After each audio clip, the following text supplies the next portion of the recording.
Hey everybody, welcome to Watches with Dennis, and we're on a Saturday live stream. We're going to do a watch talk. We've got a few new releases to go ahead and go over, and this episode will be a bit shorter than the last few. The last few have gone, I usually shoot for an hour. Last few have gone over, which has been fine. That's where the discussion has wanted to be. But the reason isn't to make up for that. That's not why I'm going to say it's going to be shorter this time, because I am going to go see the second part of Dune, and I won't be able to go long because that's when the movie tickets are. So I've decided that I'm just going to announce it up front. It's a very exciting time. Of course, it's been quite a while since part one of that. I just finished Chapter House, which is the last of the Frank Herbert books. So not that Chapter House Dune is being covered in this film, but I wanted to be ready. So I finally got through all of them. I got through the first three real quick. I got them a few years ago. My sister bought them for me, but those last three were a slog. So anyway, I finally got through Chapter House, and it ended on a cliffhanger, and then he died. So I guess that'll be that. Spoilers, quasi spoilers. Just be aware if you're going in. Maybe only read the first three, and then make a decision if you want to go further or not. But in terms of what's been going on, before we get into the new stuff, I've had one well, not counting shorts. I've done a couple of YouTube shorts. I don't ever really announce those. And so the only main thing has been a review of the watch I showed last time live, which was one of the Citizen high accuracy quartz models. That review is out. I've dropped a link in the chat. Otherwise, you can just go find it. My reviews are kind of, I was going to say hit or miss. It's like some of them are not, most of them aren't particularly popular videos, quite frankly. And then some have done very well. Like my best performing review is still the 1926 from Tudor, which actually I'm going to bring up here later in the stream. I've long since let that watch go, but it's relevant to one of our discussion points. So I thought I would just mention that. Otherwise, again, link in the video description to all of the articles that we will be discussing today. Likewise, there's a link if you want to join the 99 Cent Club and further support the channel, though watching is the best way you can support, as is clicking like or smashing like if we want to be hip, or smash the like button. It somehow helps. I don't know how. They just say it helps. Maybe it just helps ego. I'm not sure. And also link to the Discord if you want to chat about watches offline. So let's go ahead and let's get going. First, welcome, Kevin. Good morning. You're the first one to say it this time. You are back on top. And Koji, thank you for being a 99 Cent Club member. His son also wrote books. Yes, Koji. Well, with help, right? With Kevin J. Anderson's help, at least some of them. Okay. I have some familiarity with the prequels. I did some of those as audiobooks. So I'm going to go off on a little tangent here. I'll still be done in under an hour, I promise. But okay, the ones that go over Paul Atreides' dad, Duke Leto, those were okay. Maybe it was because Tim Curry was narrating the audiobooks, of Rocky Horror Picture Show and Clue fame. Maybe that helped because he had some fun voices. So the Duke Leto prequels were okay.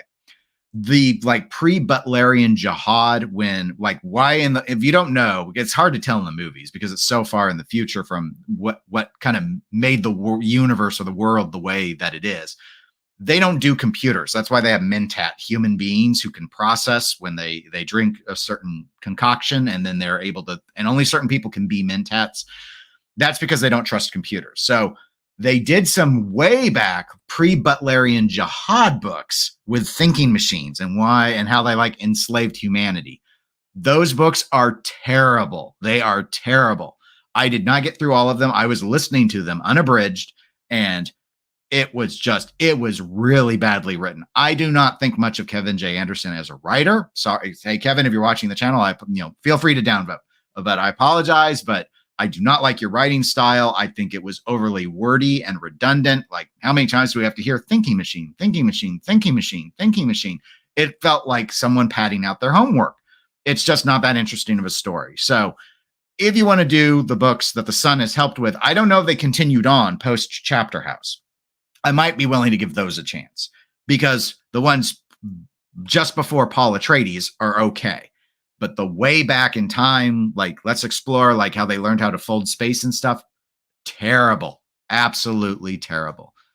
Koji says he has not read them. You are a better person for it. Do not go and read those. So we'll go ahead and we'll start on today's watch topics. Oh, and on the wrist today, well, I've taken it off the wrist briefly, but is the Omega Seamaster 300M. I actually have, this is, I think, the second time this year that I've worn this watch. So maybe this watch needs to be on the chopping block because that is not very frequent. So anyway, I decided I don't usually wear the dive watches when I go to work now, whereas in my past job when I worked from home a lot, I did. So I think a lot of it's just that change up. But we'll have to see. There's always new things that catch my eye. And Coachy says, thanks for the warning. It's a shame. I was interested in the Butlerian Jihad story. Maybe an abridged version would be less painful. Maybe. I'm not sure. Preetu, good morning. I hope things are going well for you. And Neff, good morning as well. And thank you, Neff, for being a 99-cent club member. All right, before we get to the new watches, let's start with this. You guys remember we'll do the Wayne's World. I didn't make the sound right. Sorry, I'm not paid to make the sounds. They, they go back in time. We've got to do a flashback. All right, here's your flashback. You remember when we talked about 11 suitcases full of almost identical MoonSwatches going up for auction to benefit Orbis, the charity that deals with blindness? Though those auctions, I should say, have happened, and they raised a lot. They raised over 500,000 Swiss francs. I believe that's over 600,000 US dollars. And in fact, because of that, with the 11 cases, here's the notation of the amount. Again, there's a link in the video if you want to read it. And so I broke it down. So I don't know. I didn't look up how much each case happened to go for. On average, it was over 48,000 Swiss francs for each case, which was well over my estimate, which I think I said maybe the popular ones would be $30,000, not francs, but dollars. And the unpopular ones maybe closer to 15 to 20, if I remember my prediction. Well, my predictions were most likely incredibly wrong, unless like New York just went for a whole ton, because this mathed out to, 48,600 Swiss francs, or what? That's I think almost 56,000 US dollars per case on average. I never did find out if you got the bear. We never learned the truth of that. So I don't know. But anyway, I just want to give you guys an update on that because I like to close the loop on our discussions. And what's the opposite of belated? Happy preemptive birthday, Kevin. Hope it goes well for you tomorrow. And Neff says, or asks, or both, the real question regarding this auction is if the teddy bear was indeed included. Well, look, I only did so much research, and my research was reading this one article from Monochrome, and it didn't say if you got the bear. I assume since you got the suitcase, and as you could tell from the photo, the bear is on the suitcase, that they would throw the bear in, but I never saw confirmation of it. I did not go to Sotheby's and check the auction results. So that's where I'm not sure it would say, because you weren't really bidding on the bear. I would think they would throw it in like as a sweetener. I mean, if you're paying over 50,000 US dollars for a suitcase of plastic watches, I would hope that you would get a bear with it. That would be my hope, but I don't know. So in a way I have failed. I closed the loop, but the loop close was a fail. We just have to accept that. That's just how life is on occasion. Good morning, Tuna. Welcome to the live stream, and thank you for being a 99-cent club member. Okay, enough of Orbis. We got to move on, guys. We got to get to the watches, right? We got a lot. You know what sort of watch we need to talk about? We need to talk about a Tiffany blue watch, right? You guys have never heard about Tiffany blue, but it's a blue. It doesn't have to actually be Tiffany blue, the jewelry company with their particular shade. It just has to be close. So basically anything turquoise is Tiffany blue now. You didn't know that was a thing, but I'm telling you, it is a thing. And you want one, right? You have to want one because everyone wants Tiffany blue. Well, how about Norquain? Norquain, a brand I never talk about because every time I hear the name, I think of Novocaine, and it just numbs me. It numbs me inside, but instead of inside of my mouth, it numbs me inside of my heart. All right, not really. I don't really feel anything when I hear about Norquain because I don't ever talk about them. I never think about them. So they're not both Tiffany blue. They're actually two new watches that they have revealed, or two new colorways, limited edition in both instances. One is their Norquain Adventure Sport Chrono in 44 millimeters, and then they have their Adventure Sport Chrono Day Date, which is in 41 millimeters. As I noted, these are both limited edition watches, and we will go ahead and we will explore what it means to be limited in the world of Norquain, and we will explore what these watches look like. Again, link in the video description to a blog to watch. In this case is the source of the article, so you will be able to take a look at them. So the Day Date is not the Tiffany blue one, but the blue one 44 millimeters in diameter, which the name kind of gave away. It's 52 millimeters lug to lug, so it's a fairly sizable watch. I'm not sure if these curve down that. Like 52 millimeters is around, I think that's longer than my Moser Pioneer. I think the Moser Pioneer Center seconds, the 43 millimeter ones, are like 51.8, and they do curve down. But incidentally, I wore that yesterday as a watch. I put up a short of a wrist shot on it. And let me just say, I'm going to take this away because I'm whining about Moser now. Finding a strap for that thing is a nightmare. So I got the watch, and I don't wear it that much because I can't slip it under a dress cuff easily, but it's too loose. Like normally default straps on watches, I'm in the second tightest hole or the tightest hole. So I normally just use a normal strap. It's fine. The Moser straps are a little long though. So even on the tightest hole, it's a little loose. And as heavy as the watch is, it wiggles to a degree that I don't enjoy.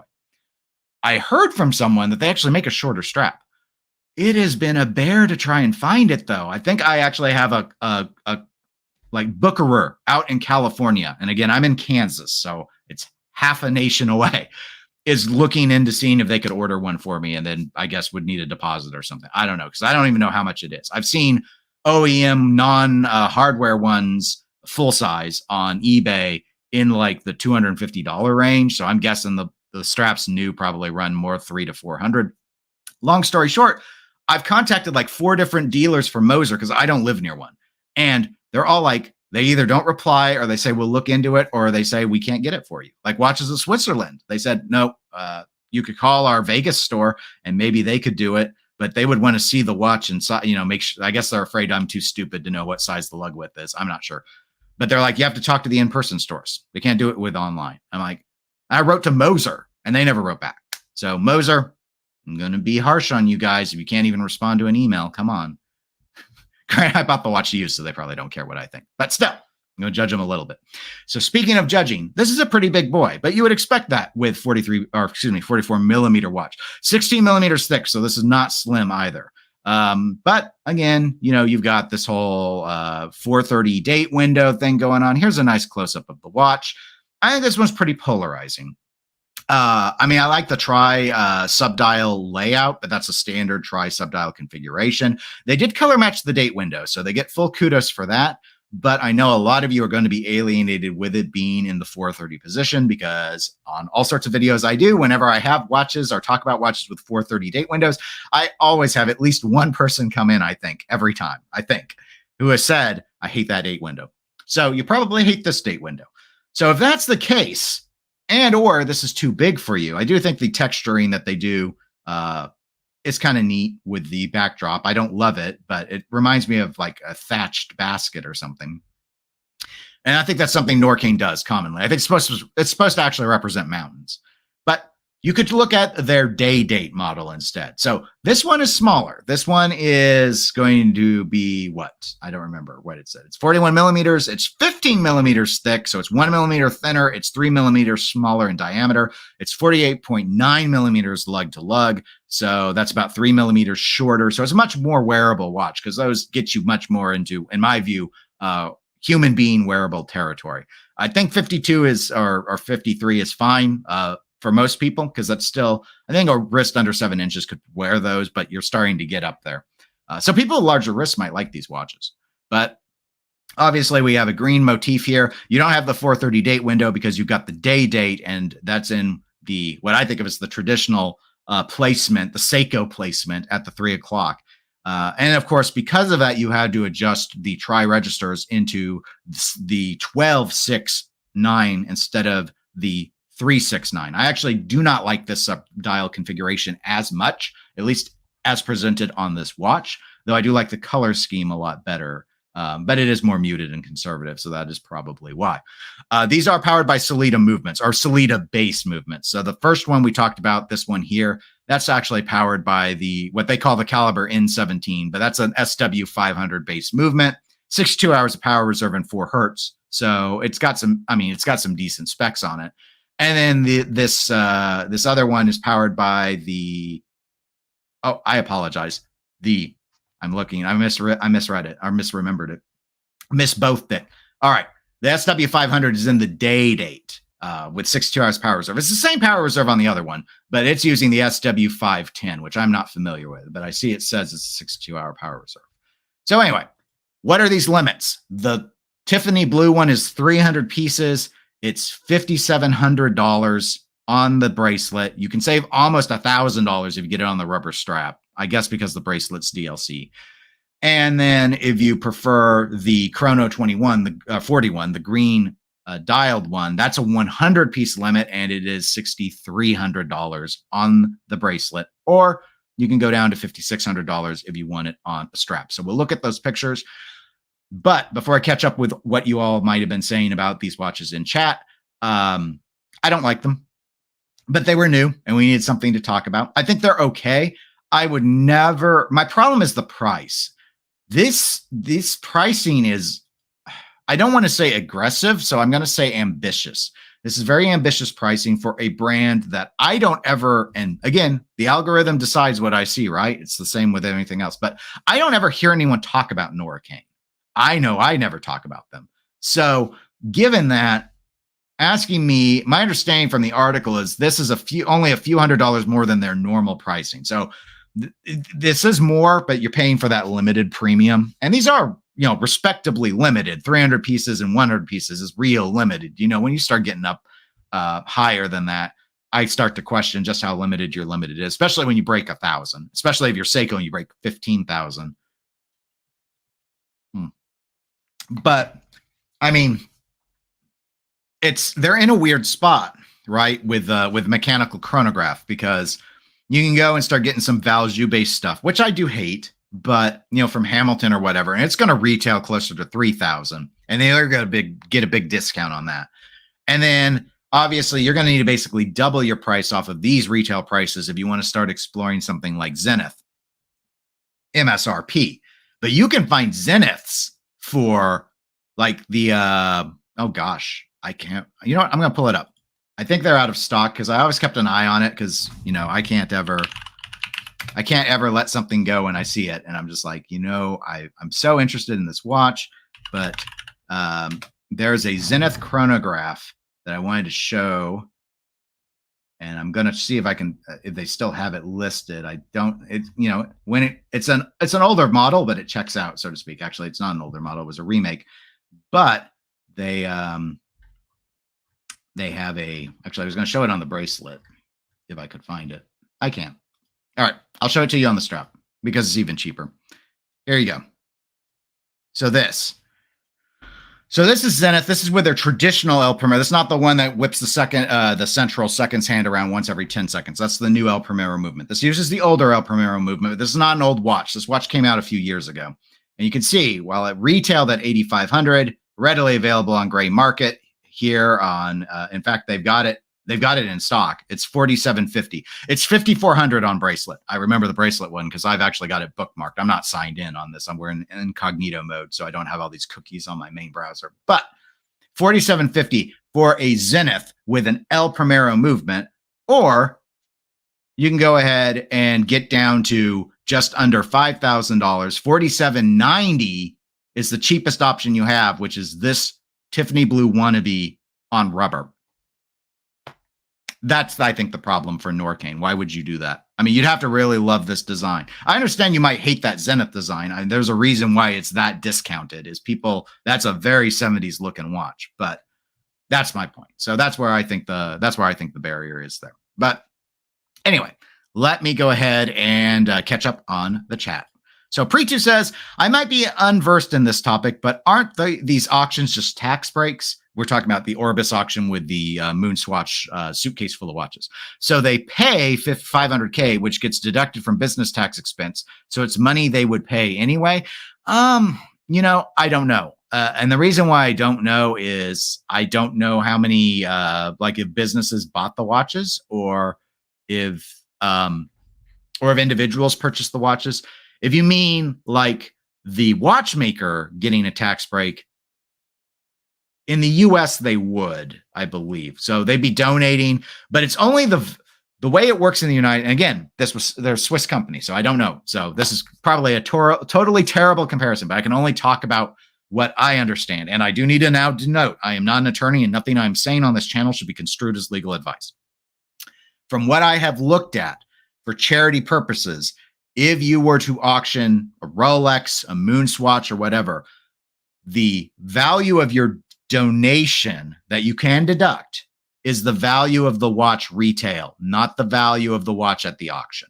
So it would basically be the value of 11 regular. They carved in special letters in the side, but the most apples to apples sort of thing would be how much would that MoonSwatch sell for if it wasn't auctioned? It would be around the price of the normal MoonSwatch. So plus the value of the suitcase. And I don't think they get the teddy bear because the teddy bear is probably, if it was provided, it's provided by Orbis, not by Swatch. So Swatch's deduction for these 11, $20,000 maybe. It wouldn't be allowed to claim, oh, well, this went at auction for a charity auction for, $500,000. So we get to deduct $500,000. Well, the product wasn't worth that. People are paying that for charity purposes. Now, when you get an item, normally you don't get to, in the US again, if you bid on an item for charity, you don't normally get to deduct the bid because you got a product back.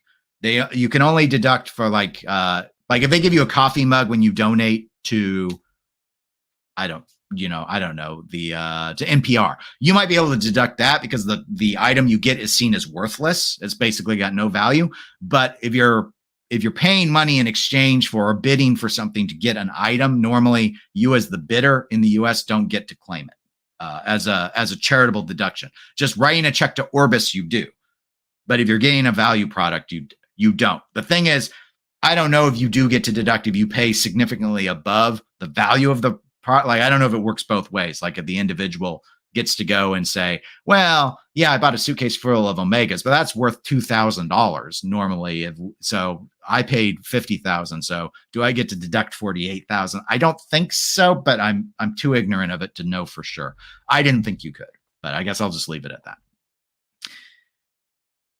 Tuna says, that seems pretty slack on the part of Moser. I may need to follow up with him again. At least Booker called me back, but I've reached out to a couple other entities late on Friday, so I don't expect them to respond yet.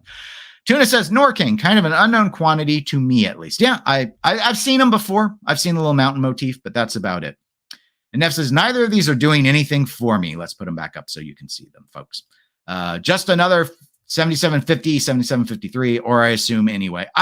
When they didn't use that as a nomenclature for what the Sellita numbers were, maybe it's the Sellita version of the Valjoux, since the Valjoux is owned by ETA, and then Sellita has to call everything something else. So you're probably right. If that's the case, I extra would not recommend these watches, but I am extremely biased against the 77.5X series of movements because I think they are deeply uncomfortable to wear. But that was my own experience. Speaking of experiences, let's talk about something I have not experienced, and that's Union Glashütte. All right. The reason I've never got to handle a Union Glashütte watch is they don't sell them in North America, not at retail. This is a Swatch brand. I think they may manufacture in like the basement of Glashütte Original. I don't know. I've heard different stories, but they're in the town of Glashütte, and they're closely affiliated with Geo in some capacity, if for no other reason than both brands operate under the Swatch label. But this is a brand that's much more common in Europe. And they do have a presence in a few other places, like I think in the Middle East, like they may be in Dubai. I'm not quite sure. It's been a while since I've checked the map, but I did look at the map once upon a time. But anyway, they have come out they've always had some watches that I thought were kind of interesting. I've by and large lost interest in like trying to import a model because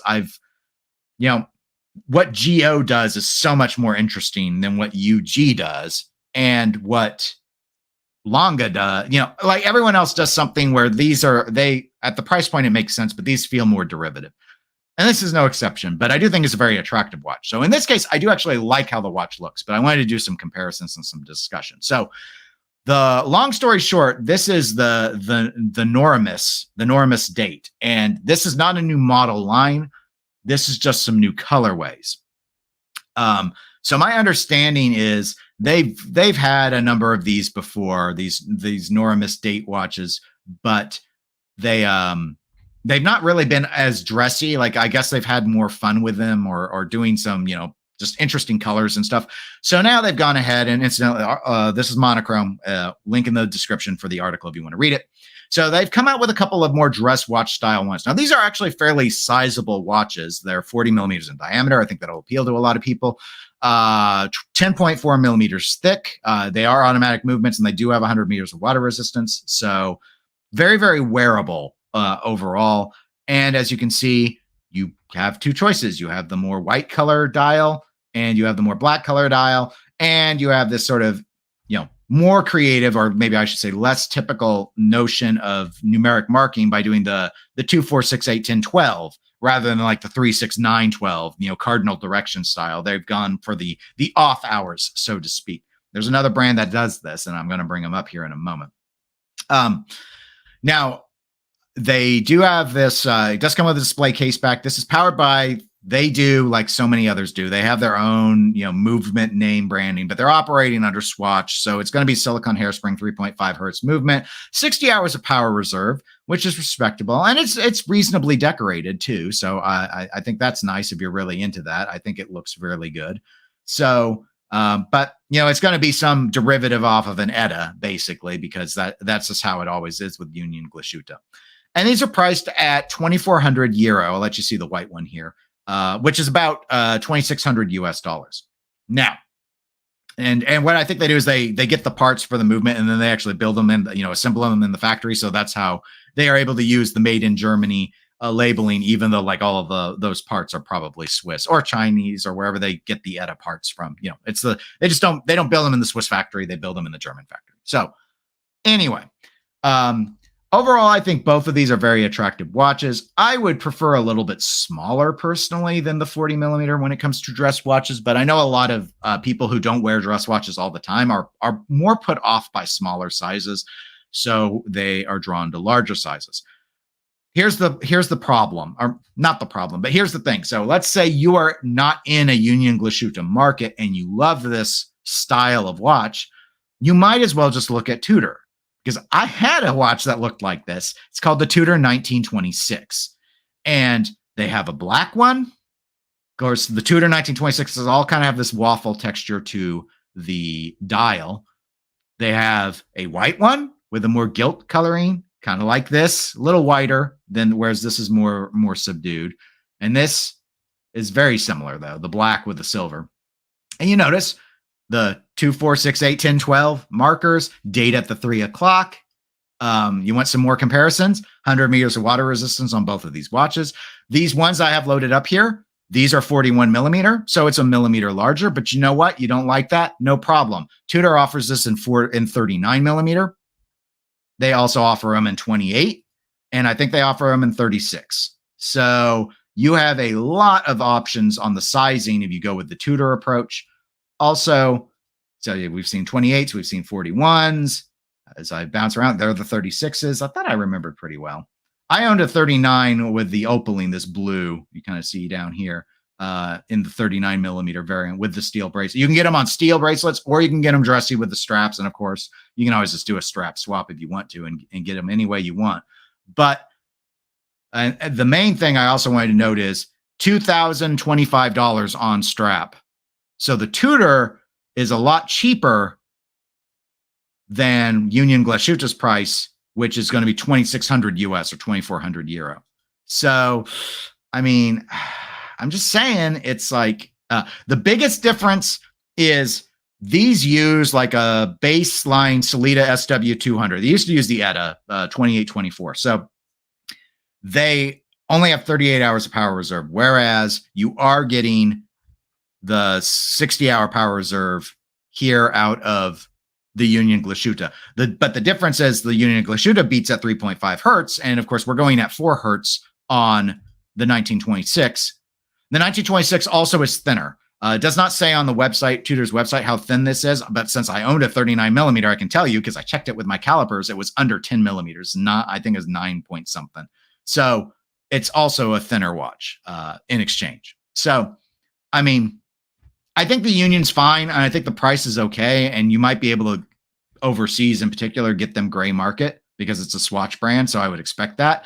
So I'd say it's all right to consider. But unless you are totally in need of the power reserve, and I do greatly prefer Union Glashütte's power reserve level. I never was a big fan that I couldn't keep the 1926 on my desk over the weekend without having to wind it again.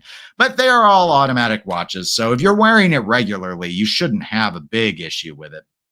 I would just say, consider the 1926 instead of going down this route. Or if you're in the States or wherever, you might want to just go ahead and look into that. It's one of the few watch lines Tudor still has that uses those third-party movements, which is, I guess I'll bounce it back over, which is why you still get the old smiley face self-winding stuff on the 6 o'clock position on those watches. But anyway, I thus thought Union Glashütte has a nice-looking, attractive watch. It's kind of like, but it feels a little derivative from the 1926 at this point to me, because the 1926 has been out for a long time.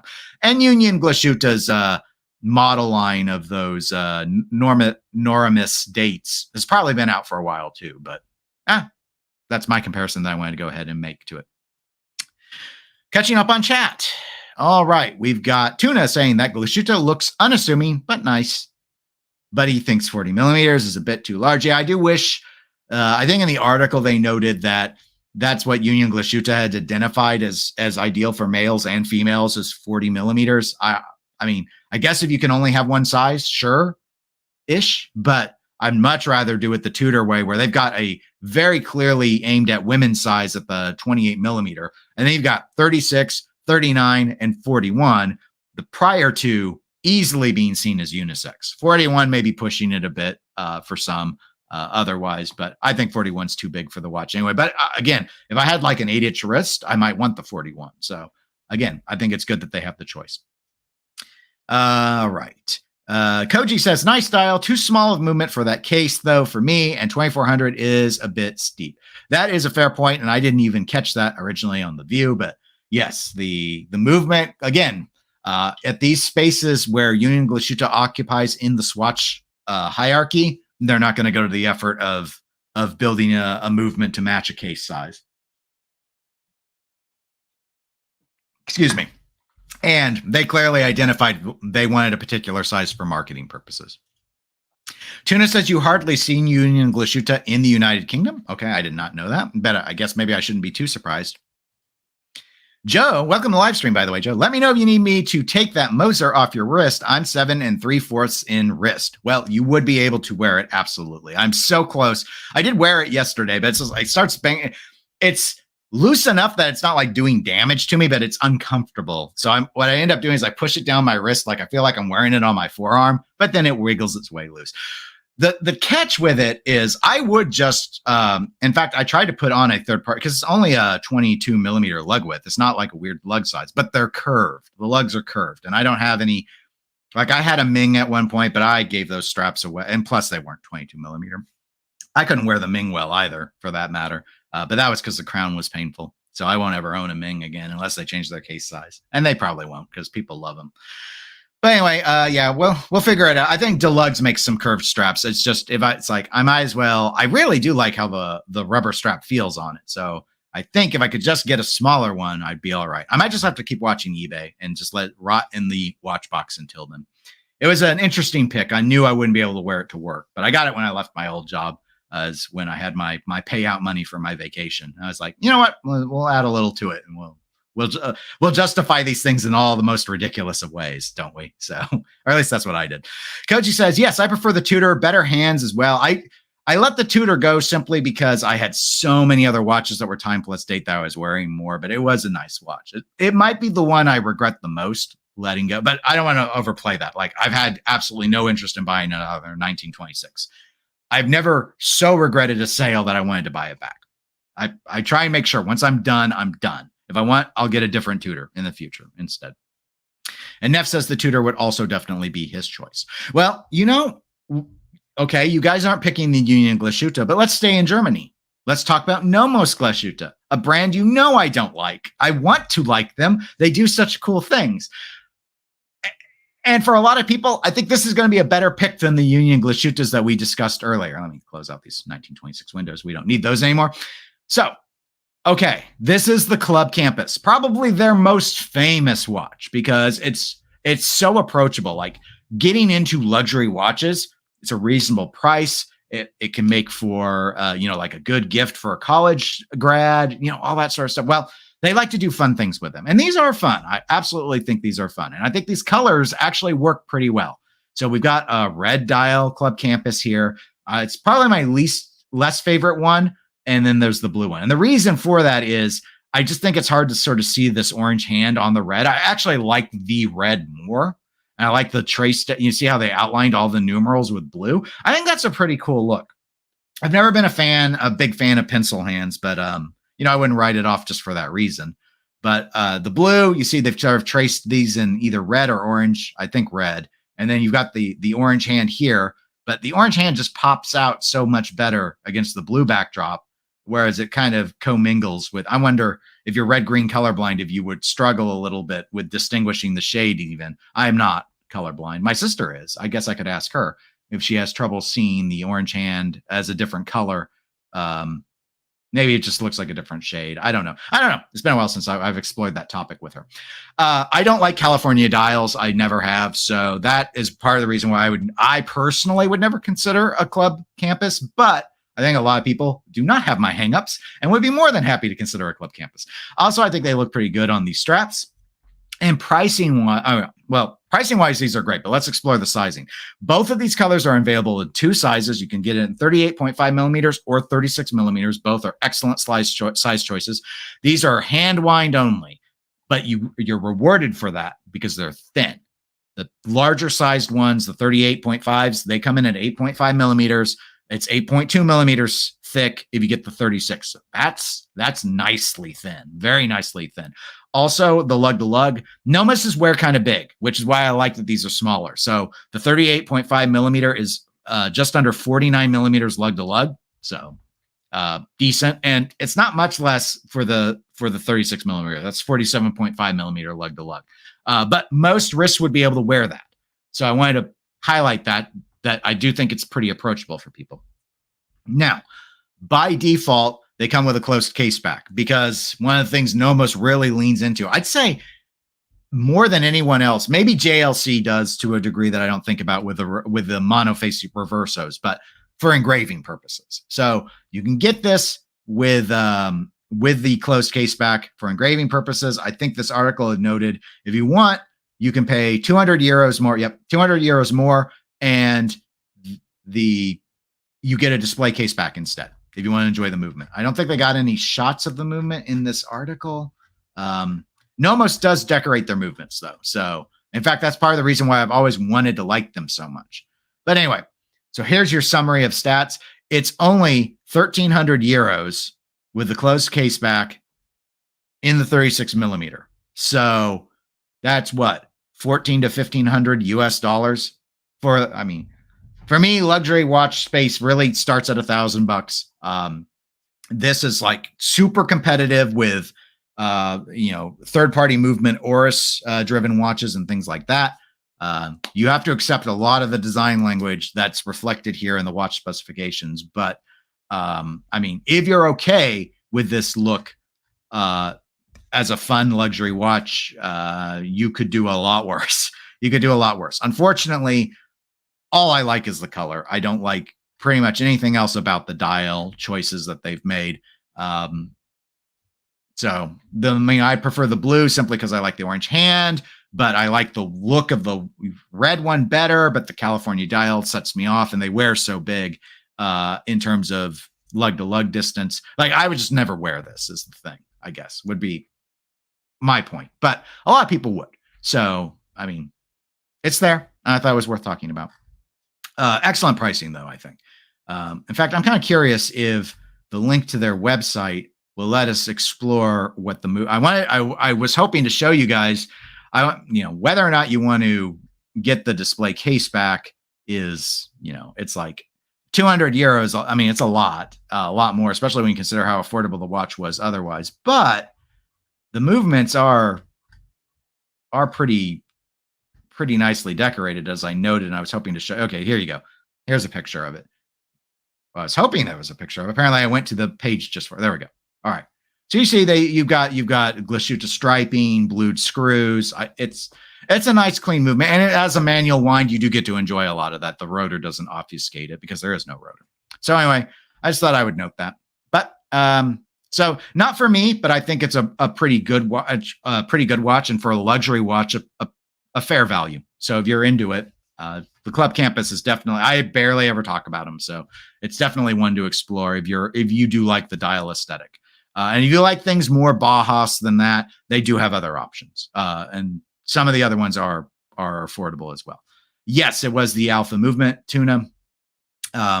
So I think in terms of what the specifications are on it, I'll throw them back up here on the screen. I was hoping, the Nomos Alpha. So that is a 3 hertz manual wind, 43-hour power reserve movement. So it's a bit better than what you get out of the baseline Sellita and ETA movements in terms of power reserve, which is more meaningful, I feel, on manual wind watches.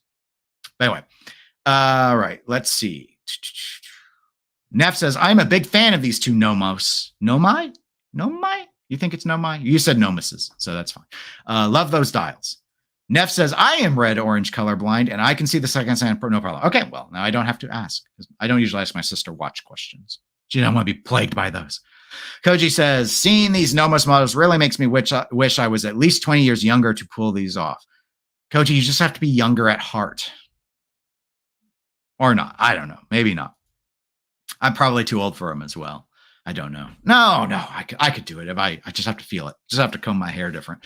Pretu says, I know the red seconds is their thing, but I feel these would have benefited from a stainless steel or white like other hands. I think the red would have. I think it looked okay with the blue, but with the red, I still think, if it's going to be fun, maybe make that hand blue. Just do it. It's opposite. Do the opposite. It's opposite day.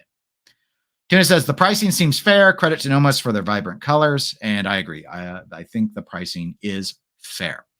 Okay. We have one last thing to get through. And we'll have to do it somewhat quick because I can't go a full hour today. Here's another brand I never talked about. Except that's one I truly never talked about. I probably mentioned Norquain before at some point in all my years of doing this YouTube channel, which has been, how long have I done it? I think I'm coming in on 3 years now. I think I started in May or so. Well, I don't remember when. I'll have to check. I don't remember. Time just bleeds into itself. Ralph Lauren, though. Have I ever talked about Ralph Lauren? I don't think so. This caught my eye because it looked so weird to me. But anyway, this is yet another new size thing, kind of like the Norquains were. So these are the Safari models. They've had Safari models. They have a 39 millimeter Safari model. They also have a 45 millimeter Safari model. So they decided that was too cold and too hot. So we need the porridge to be just right at 42 millimeters. So that's what you've got. The dial configuration on these, I think, was pretty interesting. And that's what sort of stood out to me is you have this very large 12 followed by a large, but not as large, it seems, font size for the 6. And then just smaller font sizing for the rest of the numerals, which I think actually looks kind of cool. Plus, I don't mind the kind of radial spiral approach that they've taken to the dial texture. Now, you've got a few different flavors of these, but they're all in this blacked out case. You have this camouflage version, which is the ugliest version. I think we can all agree on. It looks way too G.I. Joe. You've got this one with the bun strap, and I think we can all agree bun straps are terrible and no one owns them. So that leaves this one, which maybe isn't the best dial, but is definitely the best case treatment. So I guess this would be my favorite, but I kind of wish it was with this dial.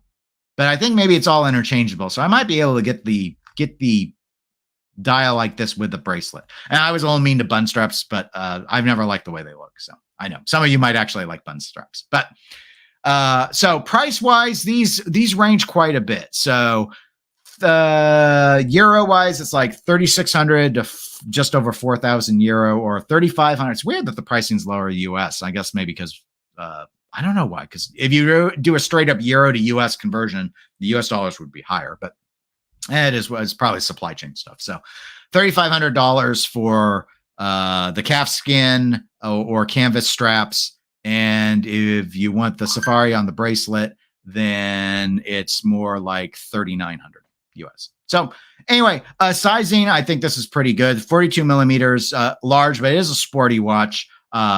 11.5 millimeters thick. So that's actually, I think, quite wearable for a watch like that. 100 meters water resistance. That's cool. As big as 42 millimeters is, button straps just make things look even bigger. So that's why I find it such a weird choice. It's a Sellita SW300 is the baseline movement. So that's that 50-hour power reserve 4 hertz movement. A lot of people, I've heard good things about the Sellita 300, SW300. I've never owned one though. So anyway, I mean, it's weird. I wouldn't own it. But I kind of like the dial, at least the black one. But anyway, I mean, that was sort of my thought. So that's what I was just going to end on. But I'll see what you guys think. Neff says, I like the look of the Ralph Lauren. 42 is still a little too hot for my porridge, though. Well, maybe you like the 39. I don't know if it's any thinner. I didn't research. I've never looked at the Safaris before, but they do have a 39. So that does remain an option. This is just a new sizing for them. Tuna says, not a fan of this design, but they say that Ralph Lauren does some surprisingly good watches. Okay. They must be one of those, them and Hermes, right? Are a couple of kind of fashion brands that are starting to get better known for having decent horology. Matthew, welcome to live stream, and thank you for being an 99% Club member. This would get a look at me at 38 millimeters. Well, maybe they'll do that at that point. Honestly, at that point, they'll probably do a 37 or 36 instead, since they've already got a 39. I don't think a lot of brands are keen on making 1 millimeter changes, but hey, it's our money. We decide what we want. And Scott, thank you as well for being a 99% Club member and participating here. This looks better than most Ralph Lauren watches I have seen. All right, excellent. Well, all right, I have a text from work that I need to answer, and then I need to go watch Dune. So I am going to cut this short today. We did 45 minutes. I hope you enjoyed it. If you're catching it on the recording, please give the video a like and comment on anything you want to discuss. I will go back and read the comments. I always do. And I will plan to be back next weekend. Yes, the weekend after. I'll touch on it again when we're closer. But I do have a pinball thing on a Saturday that I won't be able to record like I normally do. But next weekend, I will plan to be here still. So anyway, I'll give you more news at that point. But until next time, I'll talk to y'all all later. That didn't really make much sense, but we got to end it. So